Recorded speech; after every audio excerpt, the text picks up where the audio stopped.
ये इंटरव्यू उन लोगों के लिए बहुत इंपॉर्टेंट है जिनकी एक समस्या है कि टीम में लोग आते तो हैं, टिकते क्यों नहीं हैं। नारंग सर का 25 साल का अनुभव इस इंटरव्यू में आपको मिलने वाला है। लास्ट तक बने रहिएगा।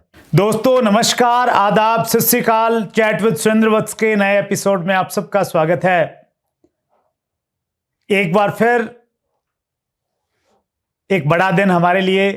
आज फिर वही पर्सनैलिटी हमारे बीच में है जिन्होंने डायरेक्ट सेलिंग इंडस्ट्री में एक उदाहरण पेश किया कि अगर आप लंबे समय तक एक ही ऑर्गेनाइजेशन में टिके रहते हैं तो आप बहुत कुछ अचीव कर सकते हैं। अगर आपने नारंग सर का पिछला इंटरव्यू मिस किया तो आपको जरूर देखना चाहिए। डिस्क्रिप्शन में हम पिछले इंटरव्यू का लिंक डाल रहे हैं जिसमें नारंग सर की स्टोरी पार्ट आपने सुनने को मिलेगा और आप बहुत रिलेट कर सकते हैं। सो आइए एक बार फिर हम लोग मिलकर स्वागत करें। आज हमारे मेहमान हैं डायरेक्ट सेलिंग इंडस्ट्री के भीष्म पितामह अनिल नारंग सर। बहुत बहुत स्वागत है Narang sir. Thank you sir, thank you very much Surendra ji. बहुत अच्छा लगता है आपके साथ बात करके। ज़बरदस्त काम कर रहा है आपका चैनल और आप इंडस्ट्री के लिए। Thank you so much sir. आपका जो पीछे वाला एपिसोड था स्टोरी वाला सर, उससे पर्सनली मैंने बहुत कुछ सीखा, मैं बहुत मोटिवेट हुआ और मुझे लग रहा है जिन व्यूवर्स ने सीखा नहीं है, देखा नहीं है, तो उनके लिए एक अपॉर्चुनिटी है। तो आप उसको देखिए और उसको देख के आप इस इंटरव्यू को देखेंगे तो ही आपको असली मज़ा आने वाला है। हम लोग सवाल जवाब का सिलसिला शुरू करें सर, उससे पहले कुछ कॉम्प्लीमेंट्स मैं पढ़ना चाहता हूं जो आपके कमिंग सून पे डाले हैं व्यूवर्स ने। सुमित मिश्रा ने लिखा है डायरेक्ट सेलिंग के द्रोणाचार्य। सुरेश कर्नाटक ने लिखा है आपके आने का इंतजार था सर, आप इस इंडस्ट्री के बादशाह हैं।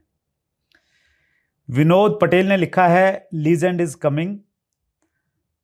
नितेंद्र अहिरियो ने लिखा है डायरेक्ट सेलिंग के आचार्य आ रहे हैं।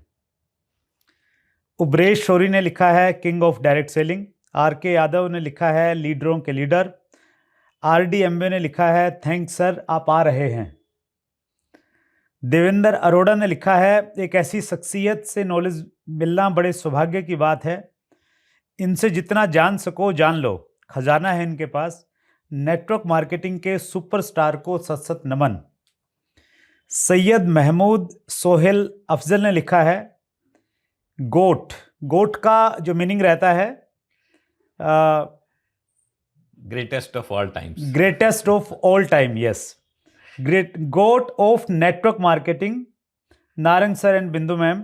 और सरताज अफजल ने भी लिखा है GOAT of direct selling is coming, is going to arrive. और लास्ट कमेंट पढ़ रहा हूं सर, सक्सेस स्पोर्ट्स सिस्टम ने लिखा है आपको सुनकर जबरदस्त मोटिवेशन मिलता है सर, इस एज में भी आप बहुत स्मार्ट लग रहे हैं। और मैं बिल्कुल इनकी बात से 100% सहमत हूँ। बहुत बहुत शुक्रिया। इन लोगों के लिए एक ज़बरदस्त सैल्यूट बनता है बिल्कुल। और इन्हीं लोगों का प्यार है जिसकी वजह से हम लोग टिके रहते हैं और ज़बरदस्त काम करते हैं और मोटिवेशन मिलती है। Actually you people are our biggest motivation. अभी एज की बात हुई है तो 60 क्रॉस हो गए नारंग सर? बिल्कुल हो गए, 60 क्रॉस हो गए। 60th बर्थडे मना के आए हम हवाई में। क्या बात है। उसको भी हो गए 3 साल। अच्छा। अच्छा, ग्रेट, वंडरफुल सर। इस बार मैं व्यूवर्स के क्वेश्चन से ही स्टार्ट करता हूं। राकेश कुमार का प्रश्न है डायरेक्ट सेलिंग में अपने साथ आए साथियों को लंबे टाइम तक अपने साथ कैसे रखें?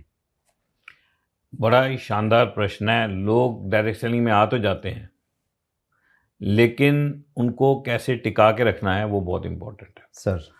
तो 2-3 चीज़ें इसमें मैं आपको बताऊंगा। Please sir. ये सारा कुछ हमने भी अपने अपलाइन और पूरा जो सिस्टम है, एनवायरनमेंट है, बहुत कुछ हम लोग सीखते हैं सर और बहुत कुछ करते हुए भी समझ में आता है।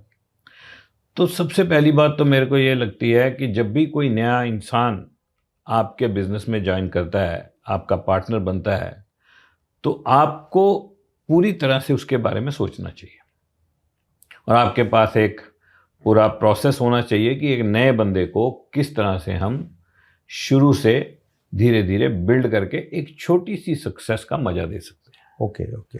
तो छोटी छोटी कामयाबियां जब वो देखते हैं तो बड़ी कामयाबी के लिए तैयार हो जाते हैं।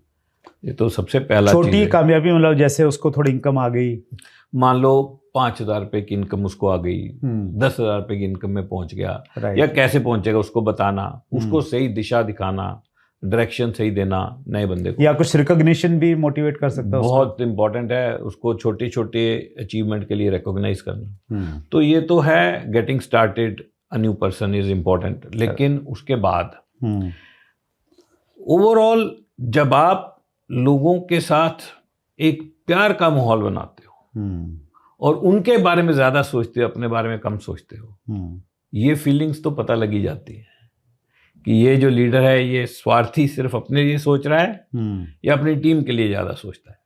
तो आपकी सोच अगर आपकी टीम के लिए रहेगी तो लोग आपके साथ बने रहेंगे। तीसरा, उनके लाइफ में एक ऐसा एनवायरनमेंट देना सर जिससे वो ना सिर्फ डायरेक्ट सेलिंग सीखें बल्कि कुछ दूसरी चीजें, personality development, like power of spoken words, like power of subconscious mind, like gratitude. इस बिजनेस में सबसे बढ़िया चीज क्या होती है कि भगवान हमें इकट्ठा कर देता है सर, हम मिल जाते हैं, मिल के कमाल हो सकती है। तो कुछ टीम के साथ एक्टिविटी की जाए, जैसे हमने अपनी टीम के साथ एक एक्टिविटी की कि हम सेम टाइम पे सब लोग मिल के सर अपना ग्रेटिट्यूड जर्नल लिखने लगे। तो अपने अपने घर में लिख रहे हैं लेकिन माहौल ऐसे बन जाता है कि यार वो भी इसी टाइम पे लिख रहे हैं, हम भी लिख रहे हैं। हम लोग सुबह उठ के ग्रेटिट्यूड जर्नल लिखते थे कुछ देर के लिए ना, सबका सेम टाइप का हमने एक जर्नल बना दिया।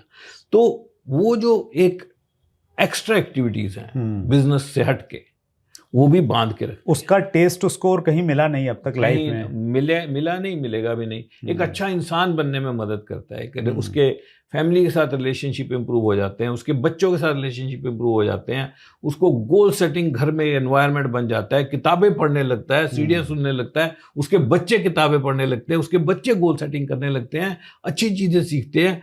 ये माहौल जब बन जाता है तो उस माहौल को कभी नहीं छोड़ना चाहिए। That's great. हमारे अपलाइन कार्ल रिडन कहते थे, people want to belong to something which adds value to their life. वो बिलोंग करना चाहते हैं किसी ऐसी चीज के साथ जिससे उनकी जिंदगी में कुछ बेहतरी आती हो। हाँ, ऐसा माहौल बनाओ अपनी टीम के लिए जिसमें उनको मजा आ जाए, उनको वो वेट कर रहे हो कि यार मेरे को तो वो उस माहौल में जाना है, चाहे वो ऑनलाइन मीटिंग हो चाहे वो फिजिकल हो, वो वहाँ जाना चाहें, वो वेट करें कि यार इस साल हुआ था अगले साल कब आएगा, वो इवेंट में दोबारा जाना है हमने, अरे वहाँ पे 3 जिंदगी के ज़बरदस्त दिन बिताने हैं। तो ये जो एनवायरनमेंट देना उनको, ये बड़ा इंपॉर्टेंट है। उसके अलावा एक टेक्निकल चीज़ है डेप्थ बिल्डिंग। ऑफ कोर्स जब आप अच्छे से डेप्थ में जाके काम करते हो तो आपके ऊपर वाले लोग आपके साथ टिके रहते हैं, लेकिन that is not the only thing, that is mechanics, but things beyond mechanics which are intangible, which are emotional, वो ज़्यादा इंपॉर्टेंट है। और लोग उसकी वजह से आपको कभी नहीं छोड़ना चाहेंगे और आपको नहीं छोड़ना चाहेंगे तो कभी बिजनेस नहीं छोड़ना चाहेंगे। तो नारंग सर, इसमें मैसेज ये है कि पहले हम अपनी टीम में ऐसा माहौल क्रिएट करें, ये सारी चीज़ें जो आपने बताई है, रिकॉग्निशन सिस्टम हो, इस प्रकार की एजुकेशन हो, वैल्यू एडिशन हो उनकी लाइफ में, वो हम लोग बताएं। एक पॉइंट मैं और पूछना चाहता हूँ सर, लोग इसलिए भी बिजनेस छोड़ रहे हैं क्योंकि उनको दूसरी कंपनियां आती हैं डायरेक्ट सेलिंग में, चूँकि हमारे देश में अभी ग्रोइंग इंडस्ट्री है, तो कोई उनको लालच दे देता है, आजा मेरी गाड़ी में बैठ जा। तो उससे कैसे बचा जाए, क्योंकि आप उस चीज़ के बहुत एग्जांपल हैं, 25 साल से एक ऑर्गेनाइजेशन में टिके हुए हैं, और आपके सामने भी कभी ऑफर आए या आप कैसे टिके? देखिए, ये हमारी इंडस्ट्री का एक पहलू है जो आपने बताया है, और कुछ ऐसी कंपनियां डेफिनेटली आती हैं जिनको ग्रो करने का और कोई तरीका नज़र नहीं आता।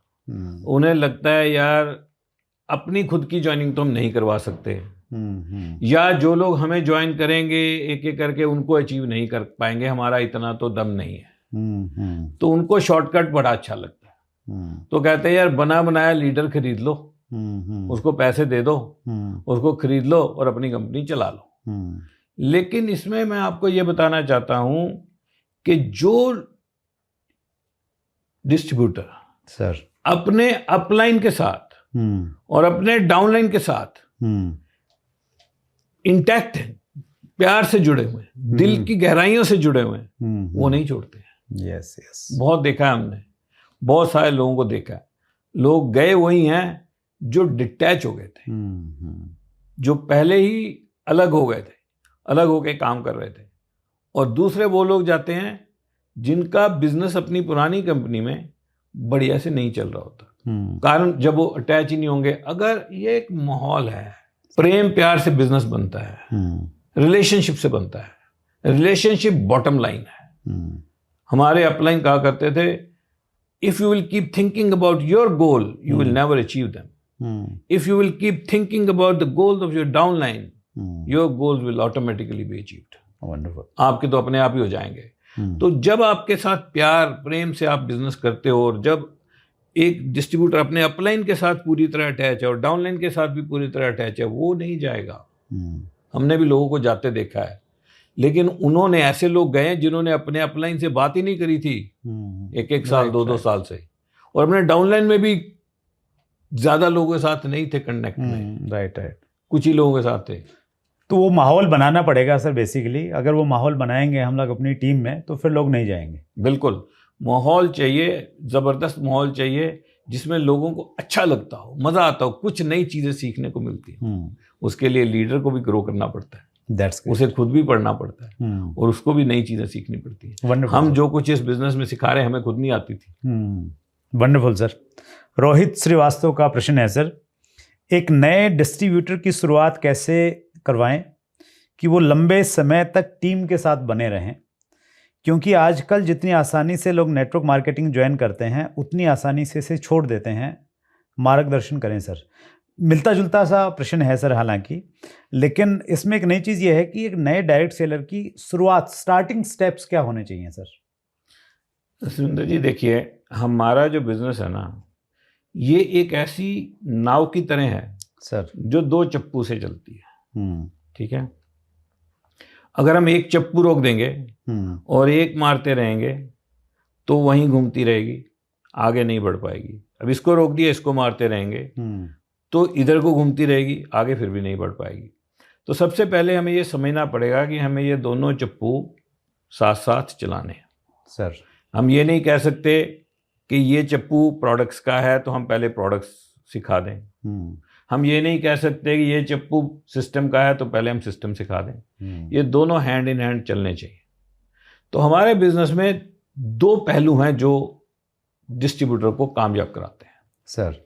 पहला पहलू है प्रोडक्ट, प्रोडक्ट नॉलेज। हमारी कंपनी क्या बेच रही है, उसकी क्या खासियत है सर। 100% यूजर बनना, खुद सारे प्रोडक्ट्स को इस्तेमाल करना, प्रोडक्ट ऑफ द प्रोडक्ट बनना। अगर आपके पास हेल्थ के प्रोडक्ट हैं, आपकी हेल्थ अच्छी दिखनी चाहिए। अच्छा, आप अपनी उम्र से कम दिखने चाहिए। अगर आपके स्किन की प्रोडक्ट हैं तो आपकी स्किन अच्छी दिखनी चाहिए। अगर आपके पास बढ़िया home care personal care product हैं तो आपके घर में यूज़ होने चाहिए। अगर आपके बिजनेस में कोई कुकवेयर है तो आपके घर में यूज़ होना चाहिए, आपको उसका मजा आना चाहिए। तो अपने प्रोडक्ट का लुत्फ लेना, लुत्फ पूरी तरह से लेना और उसकी पूरी नॉलेज रखना, 100% यूजर होना और अपने कुछ कस्टमर बनाना, कुछ कस्टमर्स को सर्विस देना और कस्टमर्स का बेनिफिट करना। एक बात तो पक्की है, बिजनेस तो तभी बनेगा जब हमारी वजह से किसी को फायदा होगा। Very true. हमें लोगों को सर्व करना है, पैसा नहीं कमाना है। पैसा तो आ ही जाएगा, बाई प्रोडक्ट है वो तो बाई प्रोडक्ट है। हमें लोगों को सर्व करना है। तो प्रोडक्ट के अंदर पूरा कुछ हमें आना चाहिए। ये नहीं कि ये पहले करो, पहले करोगे तो फिर यहीं घूमते रहोगे। ये करना है। एक चीज क्लियर हो गई सर, प्रोडक्ट की knowledge, 100% user, we the product of the product, serve your customers. अब इधर आ जाओ। दूसरी चीज हमें सीखनी है कि इंडस्ट्री ने पहले क्या किया है, हमारे से पहले वाले लोग क्या कर गए। उसके लिए लोगों की टॉक सुनना, किसी के साथ अपने को आइडेंटिफाई करना। आप सोच के देखो, एक बंदा सिंगर बनना चाहता है सर, और अगर उसने लता मंगेशकर नाम ही नहीं सुना, या लता मंगेशकर कैसे बनी थी, या किशोर कुमार कैसे बने थे, उसको पता ही नहीं। या कोई क्रिकेटर बनना चाहता है, उसे सचिन तेंदुलकर की कहानी नहीं पता। या कोई एक्टर बनना चाहता है, अमिताभ बच्चन को नहीं जानता, तो वो कैसे बहुत बड़ा एक्टर या सिंगर या क्रिकेटर बन सकता है। तो जिस इंडस्ट्री में आप आए हो, उस इंडस्ट्री के जो पहले वाले लीडर्स हैं, उनके बारे में जानना, उन्होंने कैसे किया, क्या बैकग्राउंड थी, क्या किताबें पढ़ते थे, क्या यूज़ करते थे, कैसे टीम बिल्ड करते थे, लीडरशिप क्या होती है, ये डेप्थ बिल्डिंग क्या होती है, प्लान कैसे काम करता है, इनकम कैसे डिस्ट्रीब्यूट होती है, कौन कौन सी मीटिंग्स हो रही हैं, ऑनलाइन कौन सी मीटिंग हो रही हैं, फिजिकल कौन सी मीटिंग हो रही हैं, उसके अंदर लेके जाना क्यों जरूरी है, उससे क्या बेनिफिट होते हैं, ये सिस्टम है। तो ये दो चीज़ें हैं, दोनों को साथ में लेके चलना है। साथ में लेके चलना है। तो नया बंदा आया, आप मान के चलो उसको कुछ पता नहीं है, आपको मिल गया ट्रेन में, आपने बात की, जो भी आपका तरीका था, आपने उसको प्लान दिखाया, प्रोडक्ट दिखाए, जैसे भी वो आ गया सर। अब वो नया है, वो एक बच्चे की तरह है, आपने उसको बच्चे से जवान करना है। वो बच्चा शुरू में तो नहीं भागेगा, उसको चलना नहीं आता, क्रॉल भी करेगा, गिरेगा भी, वो गडीरना लेके भी चलेगा, वो फिर वो साइकिल भी लेगा उसके 3 पहियों वाली, फिर वो 2 पहियों, फिर भगाएगा, फिर उड़ाएगा भी। लेकिन पेशेंस बहुत जरूरी है सर। और हर इंसान को बिल्ड करने के लिए आप अकेले नहीं हो। अगर आप कहोगे मैं ही सबको बिल्ड कर दूंगा तो वो बात नहीं बनेगी। आपको एक माहौल बनाना पड़ेगा, एक प्रोसेस बनाना पड़ेगा, उसी प्रोसेस के अंदर, लेकिन उस प्रोसेस को यूज करने के लिए आपकी इंक्लिनेशन होनी चाहिए। आपको ये पता होना चाहिए कि दोनों चीजें पैरेलल मेरे को सिखानी है, वो डेवलप भी हो रहा हो और वो प्रोडक्ट भी सीख रहा हो और उसे मजा भी आ रहा हो, तो बढ़िया से बड़ा चलता रहे। That's great, wonderful sir. अंतिम प्रश्न ले रहा हूँ। ये प्रश्न है सर सज्जन कुमार का। As committed direct sellers are limited in India, functioning of too many direct selling companies is good for industry. कि हमारे इनका ये कहना है कि डायरेक्ट सेलिंग के जो कमिटेड लोग हैं वो तो बहुत कम है और कंपनियां बहुत सारी आ रही हैं हिंदुस्तान में, तो ये सही है क्या इतनी कंपनियों का आना? देखो, डायरेक्ट सेलिंग इंडस्ट्री में तो अभी इंडिया में कोई बहुत ज़बरदस्त काम तो नहीं हुआ है। हाँ, अगर हम दूसरे देशों से कंपेयर करें। जी सर। बहुत सा डाटा है, आप तो डाटा के मास्टर हो आपके पास तो सब है, हम भी देखते रहते हैं। तो छोटे छोटे कंट्री जिनकी पॉपुलेशन इंडिया की पॉपुलेशन से कई गुना कम है, वो डायरेक्ट सेलिंग इंडस्ट्री में कई गुना ज़्यादा काम करते हैं। यस। तो ये तो कोई चिंता की बात नहीं है, बहुत बड़ा फ्यूचर है डायरेक्ट सेलिंग। मैं एक चीज़ का शेयर कर दूं, अपडेट कर दूं डायरेक्ट सेलर्स को। जो WFDSA के जो डाटाज हैं सर 2021 के, तो कैलेंडर ईयर 2021 में हमारा स्थान दुनिया में 12वां था। तो स्कोप तो बहुत बड़ा है ही, जैसा आप कह रहे हैं। बहुत बड़ा। मेरे चैनल पर भी एक वीडियो है सर इसके बारे में, इंडिया द स्लीपिंग जायंट। अच्छा, अरे वाह। वो इंग्लिश में भी है, हिंदी में भी है। आपके चैनल का लिंक हम लोग डिस्क्रिप्शन में डाल देंगे। नारंग सर के चैनल का बहुत अल्टीमेट एजुकेशन है। अगर आपने प्योर एजुकेशन चाहिए ना, हवा नहीं, प्योर एजुकेशन, तो नारंग सर के यहाँ पे मिलेगी। Sir please. Thank you sir. उसमें ये एक वीडियो है, India the sleeping giant, 7 minute की वीडियो है। वो मैं इंग्लिश में भी करी, हिंदी में भी करी। तो उसमें मैंने बहुत सारा डाटा दिया है। तो वो डाटा मैंने यही दिया है कि कौन से कंट्री कितनी पॉपुलेशन लेके कितना बड़ा बिजनेस करे। तो इंडिया में तो बहुत बड़ा स्कोप है डायरेक्ट सेलिंग इंडस्ट्री का। रही बात लीडर बनने की, तो एक इंसान एक ही लीडर बन सकता है। आप बन गए, मैं बन गया सर। तो जो प्रश्न पूछ रहे हैं मैं उनको कहता हूँ एक तो आप बनो पहले 3 तो हो जाए, है ना। और हर एक को एक एक बढ़ाना पड़ेगा, तो फिर लीडर्स बहुत बढ़ जाएंगे। लीडर बन जाएंगे। लीडर बन रहे हैं, बहुत तेजी से उभर रहे हैं और इंडिया में लोगों में बहुत जुनून है और इंडिया जबरदस्त करेगा। एक चीज़ मैंने महसूस की नारंग सर, जैसे सज्जन जी ने लिखा है कि कमिटेड डायरेक्ट सेलर्स बहुत कम है। एक्चुअली लोग कमिटमेंट के साथ करना चाहते हैं, दुर्भाग्य से उनको कंपनियां सही नहीं मिलती। हाँ, क्योंकि शुरुआत में नए नए हैं, उनके सामने जो भी परोसा जाता है उसको मान लेते हैं कि ये अल्टीमेट चीज़ मिल गई मुझे। बहुत लोगों के साथ हुआ है। और फिर एजुकेशन सिस्टम प्रॉपर डेवलप नहीं होते हैं, थोड़ा सा सिर्फ पैसे से ही ड्राइव करते हैं चीज़ों को, तो फिर चीज़ें कहीं ना कहीं होती नहीं है। तो अगर एक प्रॉपर एजुकेशन दिया जाए तो मुझे लग रहा है आप और हम जो बने हैं, हमारे अंदर कमिटमेंट कोई ऐसा थोड़ा ना बाई बर्थ था, तो हमारे भी धीरे धीरे हमारे अंदर में कमिटमेंट आया और दूसरे लोगों में भी आ सकता है। बिल्कुल आ सकता है। हम लोग नहीं कमिटेड थे बिल्कुल, बल्कि मैं तो सोचता ही नहीं था कि इतना बड़ा हो जाएगा। जब मैं इस बिज़नेस में आया था, मैं तो पार्ट टाइम छोटी सी इनकम के लिए आया था। तो हमें इस माहौल ने, इस एनवायरनमेंट, हमने इसको स्टडी किया, हमने अपना टाइम लगाया, स्टडी किया, लेकिन हमें इस माहौल ने डेवलप किया और हमारे अपलाइंस और पुराने जो लीडर्स, लीजेंड्स, जो इस बिज़नेस के इंडस्ट्री के लीजेंड्स हैं, उनको पढ़ के सुन के हम लोग कमिटेड हुए। That's great sir. अंतिम प्रश्न ले रहा हूँ सर। ये प्रश्न है धनराज भाटी का। सर आप 25 साल से जुड़े हैं, 25 वर्ष बाद भी डायरेक्ट सेलिंग के प्रति इतनी नेगेटिविटी क्यों है? ये बड़ा ज़बरदस्त प्रश्न है सर। गुलाब अगर कांटे के बिना हो तो गुलाब नहीं रहेगा। क्या बात है। वो जहाँ होगा कांटे होंगे। कमल कीचड़ में ही खिलेगा। डायरेक्ट सेलिंग इंडस्ट्री कुछ ऐसी इंडस्ट्री है कि नेगेटिविटी इसके साथ चलती है। ये हर जगह चलती है, इसको हटा नहीं सकते। It is in every country. उसका कारण क्या है सर? कारण है एंट्री बहुत आसान है। ठीक है, अब कोई और काम ले लो, वहां भी लोग फेल होते हैं। 80-20 रूल तो कहीं गया नहीं ना। परेटो प्रिंसिपल है, विल्फ्रेड एफ परेटो एक प्रीवियस सेंचुरी के बड़े जबरदस्त इकोनॉमिस्ट हुए हैं। उन्होंने 80-20 रूल बनाया जो कि पढ़ाया जाता है जब भी बच्चा जाके MBA करने लगता है, कि वो कहते हैं कि 80% people will do only 20% of the volume and 20% people will do 80% all the volume। ठीक है, वो सारा कर जाए, वो वही कामयाब होंगे। तो ये तो रहेगा। अब जब कोई इंडस्ट्री में फेल होता है या कोई शोरूम फेल होता है या कोई स्कूल फेल होते हैं या हलवाई की दुकान फेल होती है या केमिस्ट फेल होता है तो दुकान बंद कर देता है, कहीं और चला जाता है, लेकिन उसकी नेगेटिविटी उतनी जबरदस्त तरीके से फैलती नहीं है क्योंकि टोटल ट्राई करने वाले ही कम है। क्योंकि पहले तो पैसा लगाएंगे ना। कोई भी बिजनेस बिना लाखों रुपए लगाए नहीं चलता। एक ये ऐसी इंडस्ट्री है, इतने से पैसे लगाओ आ जाओ। तो बहुत सारे लोग आते हैं, यहाँ भी फेलियर होती है। भाई यहाँ जो फेल होता है, यहाँ एक ट्रेंड बन गया कि मैं अपनी वजह से फेल नहीं हुआ हूँ, ये बिजनेस ही ऐसा था। तो वो बहुत सारे लोग क्योंकि बोलते हैं तो नेगेटिविटी चलती रहती है। तो इसकी नेगेटिविटी की चिंता मत करो, उसकी चिंता करने की जरूरत ही नहीं है। ये तो सोचें पार्ट है, वो तो पार्ट है। गुलाब आएगा, कांटे आएंगे, कांटे से बच के पकड़ना है। कमल को लेके आना कीचड़ से, ये तो रहेगा। नेगेटिविटी, एक बुक मैंने पढ़ी, उसमें लिखा है direct selling is the most misunderstood word in the world. दुनिया में सबसे मिसअंडरस्टूड वर्ड यही है।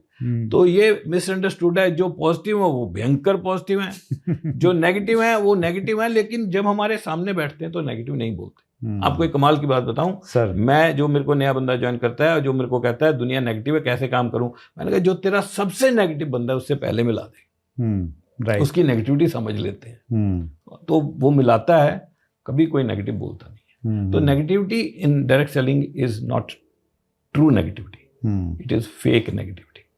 रहती है लेकिन ये नेगेटिविटी फेक है। आधारित जो उसका आधार है नेगेटिविटी का, वो आधार फैक्ट्स नहीं है, वो आधार एजम्पशंस हैं, वो आधार डिसबिलीफ्स हैं, वो आधार सोच है। लेकिन उसके पीछे कोई फैक्ट नहीं है। जो अगर फैक्ट है वो डायरेक्ट सेलिंग इंडस्ट्री के लिए पॉजिटिव है, नेगेटिव नहीं। That's great, wonderful. Narang sir, आपके पास में अभी किसी ने कमेंट्स किया था कि नारंग सर खजाना है, तो वो खजाना है। किसी भी प्रश्न की आप बहुत डेप्थ में चले जाते हैं और बिल्कुल एक यूनिक चीज़ वहाँ से निकाल के आते हैं। Thank you. ये दूसरा इंटरव्यू था नारंग सर, और ये रिश्ता ऐसा बन गया है सिर्फ मेरे साथ नहीं, व्यूअर्स के साथ भी। तो लोग हमेशा इंतजार करेंगे कि तीसरी बार नारंग सर कब आ रहे हैं। तो मैं एक प्रॉमिस करना चाहता हूँ कि तीसरी बार भी नारंग सर आपको अपने ज्ञान के साथ में उपस्थित होंगे। तो आपने समय निकाला नारंग सर, और आप कंपनी के तो लीजेंड हैं ही सर, डायरेक्ट सेलिंग इंडस्ट्री के लीजेंड हैं, और बहुत सारे लोग आपसे इंस्पायर हो रहे हैं सर। एक बार फिर दिल की गहराई से बहुत बहुत धन्यवाद। थैंक यू सुरेंद्र जी, बहुत अच्छा लगा आपके चैनल पे आके। Thank you.